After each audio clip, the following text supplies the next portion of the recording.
एक second, just wait.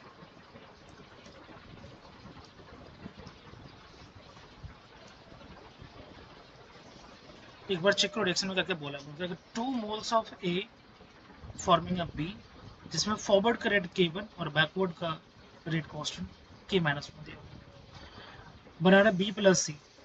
ठीक है, वापस से सी फिर से डिसअपियर हो रहा है with the rate of K2 से, और बना रहे 30।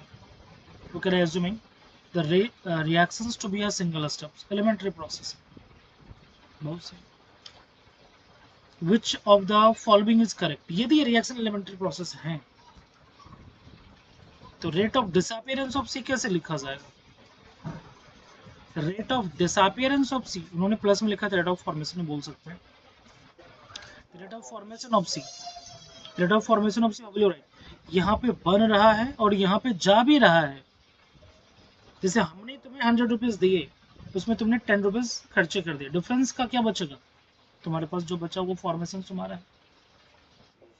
करेक्ट, इसका मतलब है कि पहले फॉर्मेशन निकालिए, फिर डिसअपियरेंस निकालिए, फिर डिफरेंस लीजिए, then you will get the answer, rate of formation of C. हाँ या ना? बिल्कुल right. At first rate of the reactions क्या है? -1/2 डी ऑफ ए। एक काम करो, मुझे सी को लिखना है ना, सीधे सी को लिखना। यदि मुझे सी को लिखना हो रेट ऑफ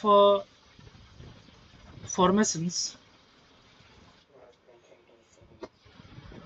तो -1 बाय, चलो formation 1 + 1/3 D of C upon D T. यदि मैं फॉरवर्ड के लिए सोचूं तो K1 कॉन्सेंट्रेशन ऑफ ए का पावर 2, जो एलिमेंट्री प्रोसेस रिएक्शन, ये हमारा फॉरवर्ड का रेट, माइनस होगा बैकवर्ड का रेट K-1, बैकवर्ड में बी और सी दोनों आएगा, concentration of B into concentration of C का पावर 3, ये बैकवर्ड का रेट है। ये रेट किसका है? बैकवर्ड का रेट किसका है? फॉरवर्ड का। फॉरवर्ड माइनस बैकवर्ड का डिफरेंस आपको दिया होगा अपीयरेंस। यहाँ तक क्लियर है? हमें चाहिए rate of formation of C only. Rate of formation of C 3 से मल्टीप्लाई कर दो, 3 times K1 concentration of A का square minus 3 times K-1 B of C तो सी का क्यूब। ये स्टोरी यहीं पे खत्म नहीं हुआ है, अभी एक और भी जो डिसअपियर हो रहा है यहाँ पे लिखिए, उसके भी रेट लो। -1 upon D of C upon D T equals to K3 into concentration of D का पावर 3 विदाउट। हमें चाहिए minus D of C upon D T equals to 2 times K3 concentration of D का power 3। ये disappearance का ये formation, दोनों का difference क्या देगा? रिजल्टिंग फॉर्मेशंस है ना। तो क्वेश्चन 1 और क्वेश्चन 2 का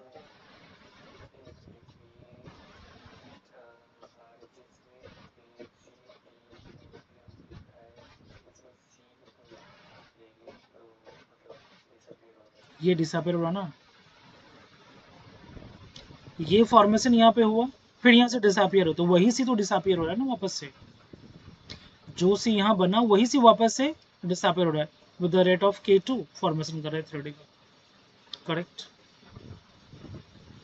तो जो भी रेट का फॉर्मेशन हुआ उसमें सब्ट्रैक्शन किसका होगा? डिसअपियरेंस का। तो फॉर्मेशन कहाँ था? ये हमारा फॉर्मेशन है, उसमें सब्ट्रैक्शन किसको किया है? ये वाले का। ऑप्शन क्या है? करेक्ट है हमारा, आया ना।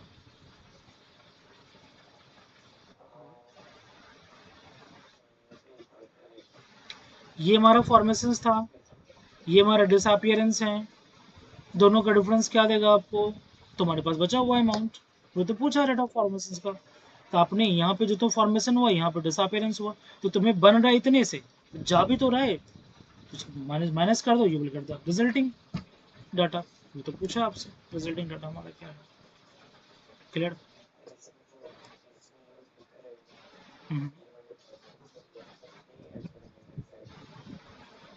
मेरे बच्चे रेट लॉ कैसे लिखे जाते हैं? एक मिनट, ये सी है बच्चे, डी नहीं है। वो स्लिप ऑफ हैंड हो गया, वो सी है, स्लिप ऑफ हैंड हो गया। यहाँ से लिखे जाएंगे ना, क्लियर है? Just just subtract this, clear है? बिल्कुल सही। तो वैसे आप बी को चेक कर लो, ए को चेक कर लो, जैसे हमने भी जस्ट किया वैसे ही आप बी तो साफ दिख रहा है कि नहीं होगा, क्योंकि बी में डिसअपियर भी तो हो रहा है, डिसअपियर लिखा ही नहीं कुछ भी। बी बन रहा है तो बी जा भी तो रहा है, जो जा रहा है वो लिखा ही नहीं है यहाँ पे, सब्ट्रैक्शन होना था, नहीं किया, गलत है।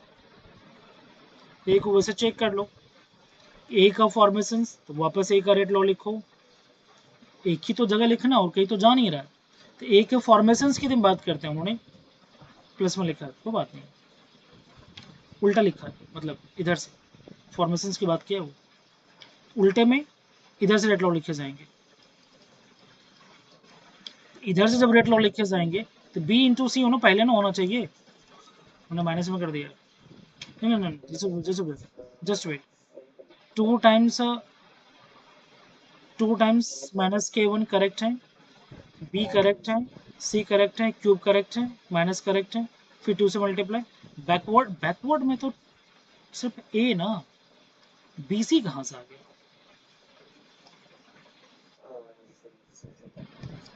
गलत ना फिर से, बिल्कुल। इसके अलावा कुछ और था बच्चे?